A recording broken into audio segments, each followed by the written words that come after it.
વાઘોડિયાના ધારાસભ્ય ધર્મેન્દ્રસિંહ વાઘેલાના નેતૃત્વમાં 5મા મહારક્ષાબંધન પર્વની ભવ્ય ઉજવણી કરવામાં આવી હતી।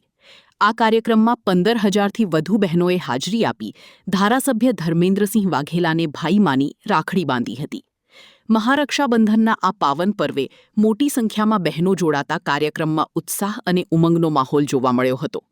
બહેનોએ પોતાના ભાઈ તરીકે ધારાસભ્ય ધર્મેન્દ્રસિંહ વાઘેલાના હંમેશા વિજય અને સફળતાની કામના કરી હતી। સાથે જ તેમના સદૈવ વિજયી રહેવાના સંકલ્પ સાથે શુભેચ્છાઓ પાઠવી હતી। મહારક્ષાબંધનનો આ કાર્યક્રમ માત્ર એક ધાર્મિક કે સાંસ્કૃતિક ઉજવણી પૂરતો સીમિત રહ્યો નહોતો, પરંતુ ભાઈ બહેનના અતૂટ પ્રેમ અને વિશ્વાસનું અનોખું પ્રતીક પણ બન્યો હતો। 15,000થી વધુ બહેનોની હાજરી સાથે ઉજવાયેલું આ 5મું મહારક્ષાબંધન વાઘોડિયામાં ખાસ આકર્ષણનું કેન્દ્ર બન્યું હતું। રક્ષાબંધનનો તહેવાર આપણા સનાતન ધર્મની અંદર સૌથી મોટો તહેવાર, ભાઈ બહેન વચ્ચેનો નિસ્વાર્થ પ્રેમ। રક્ષાબંધન એટલે હંમેશા બહેનો ભાઈની રક્ષાની ચિંતા કરતી હોય છે। આ એક એવો પવિત્ર દિવસ છે કે જેનાથી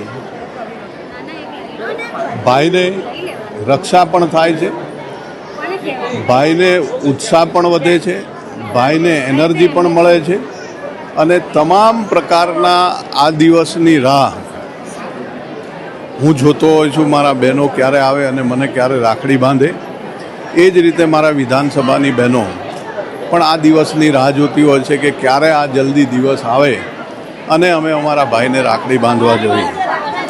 સૌથી મોટો હું નસીબદાર મારી જાતને માનું છું। દેવાધિદેવ મહાદેવ અને કુળદેવી માતાજીની કૃપાથી આવો પ્રેમ મળી શકે।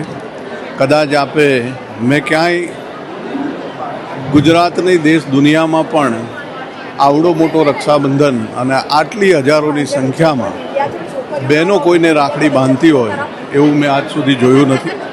ભગવાનને પ્રાર્થના કરું છું કે અમારી આ બહેનોનો પ્રેમ કાયમ માટે આવો ને આવો રહે અને એમની રક્ષા માટે હું પણ ક્ષત્રિય છું। મારી બહેનો અને મારી ગાય માતા માટે એમના સુખે સુખી, એમના દુઃખે દુઃખી, એમની કોઈ પણ મુશ્કેલી આવે ત્યારે હું મારા પ્રાણની પણ પરવા કર્યા વગર મારી બહેનો અને મારી ગૌ માતા માટે પોતાનો જીવ આપવામાં એક ક્ષણનો પણ વિલંબ નહીં કરવું અને હંમેશા મારી બહેનો માટે હું જ્યાં સુધી જીવું ત્યાં સુધી મારી બહેનોની અને મારી ગૌ માતાની રક્ષા કરવી એ મારો ધર્મ છે। 100% આપ જાણો છો કે દર વર્ષે બહેનોનો પ્રેમ વધતો જાય છે। એમાં પરમ કૃપાળુ પરમાત્માની જ આ મોટી એક દયા કહેવાય। આટલી મોટી સંખ્યામાં જે આપણો હોલ પણ ઊભું રહેવાની જગ્યા નથી, બહાર પણ એટલી મોટી સંખ્યામાં બહેનો આવ્યા છે। એટલે ખરેખર આવતા વર્ષે અમારી બહેનોને આ વખતે જે મુશ્કેલી પડી છે, જે બહેનોને બહાર ઊભું રહેવું પડ્યું છે, એના માટે થઈને હું આપના માધ્યમથી ક્ષમા માગું છું।